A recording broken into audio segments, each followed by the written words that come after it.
Hello friend, আজ আমি একদমই অল্প সময়ে বানিয়ে নেওয়া একটি চিকেনের রেসিপি শেয়ার করছি। জন্য আমি চিকেনের লবণ, হলুদ, লঙ্কার গুঁড়ো, জিরের গুঁড়ো, ধনের গুঁড়ো, সামান্য পরিমাণ মিট মশলা, চেরানো কাঁচা লঙ্কা, পেঁয়াজ এবং রসুন কুচোনো দিয়ে আদা রসুন পেঁয়াজ বাটা, সর্ষের তেল দিয়ে ভালো মতো হাত দিয়ে মাখিয়ে নিচ্ছি। ম্যারিনেশন খুব ভালোভাবে করতে হবে। দেখো, চিকেনের পিসগুলো এরকম টুকরো টুকরো করে কেটে নিতে হচ্ছে। এবার পরিমাণ মতো জল দিয়ে কম আঁচে দমে বসিয়ে রাখবো। খানিকক্ষণ পর, মোটামুটি আধ ঘন্টা পর ঢাকা সরিয়ে দেখব চিকেন সেদ্ধ হয়ে গেছে কিনা।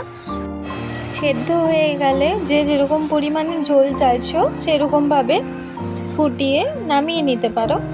এটা রুটি, পরোটা কিংবা ভাত সব কিছুর সাথেই খুব সুন্দর লাগে। একবার বাড়িতে বানিয়ে ট্রাই করে জানিও।